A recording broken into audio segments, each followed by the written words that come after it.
নায়িকা পরিমণির বিরুদ্ধে ব্যবসায়ী নাসির উদ্দিন মাহমুদকে হত্যাচেষ্টার মামলায় তদন্ত প্রতিবেদন গ্রহণ করেছে আদালত। একই সঙ্গে পরিমণি ও তার কস্টিউম ডিজাইনার জিমি ওরফে জিমকে আদালতে হাজির হতে সমন জারি করা হয়েছে। বৃহস্পতিবার ঢাকার জুডিশিয়াল ম্যাজিস্ট্রেট এম সাইফুল ইসলামের আদালত এ আদেশ দেন। এদিন বাদীপক্ষ পরিমণির বিরুদ্ধে গ্রেফতারি পরোয়ানা জারির আবেদন করেন।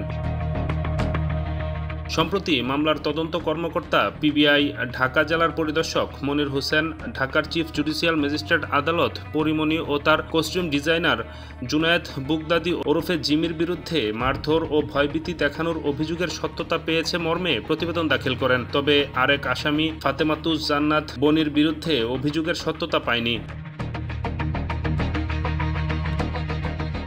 এর আগে 2021 সালের 6 জুলাই ঢাকার সিনিয়র জুডিশিয়াল ম্যাজিস্ট্রেট রাজীব হাসানের আদালতে বোট ক্লাবের সভাপতি ব্যবসায়ী নাসির উদ্দিন মাহমুদ বাদী হয়ে পরিমণি সহ 3 জনের বিরুদ্ধে এ মামলা করেন।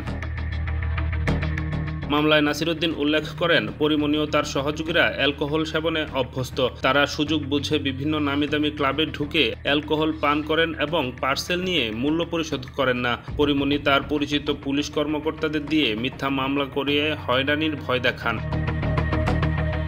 2021 সালের 9 জুন রাত 12টার পর আসামিরা সাভার বোট ক্লাবে ঢুকেন এবং দ্বিতীয় তলার ওয়াশরুম ব্যবহার করেন। পরে তারা ক্লাবের ভেতরে বসে অ্যালকোহল পান করেন। এতে আরও বলা হয়, বাদী ও তার সহযোগী শাহ শহীদুল আলম রাত 1:15 যখন ক্লাব ত্যাগ করছিলেন তখন পরিমণি উদ্দেশ্যমূলকভাবে নাসিরকে ডাক দেন। তাদের সঙ্গে কিছু সময় বসারও অনুরোধ করেন। এক পর্যায়ে পরিমণি অশ্লীল অঙ্গভঙ্গির মাধ্যমে নাসিরকে আকৃষ্ট করার চেষ্টা করেন এবং একটি ব্লু লেভেলের অ্যালকোহলের বোতল বিনামূল্যে পার্সেল দেওয়ার জন্য চাপ দেন। নাসির উদ্দিন এতে রাজি না হওয়ায় পরিমণি তাকে গালমন্দ করেন। নাসির এবং আসামিদের মধ্যে বাদানুবাদের এক পর্যায়ে পরিমণি বাদীর দিকে একটি সার্ভিং গ্লাস ছুঁড়ে মারেন এবং হাতে থাকা মোবাইল ফোনও ছুঁড়ে মারেন। এতে নাসিরের মাথায় ও বুকে আঘাতপ্রাপ্ত হন। ডেস্ক রিপোর্ট, নতুন সময়।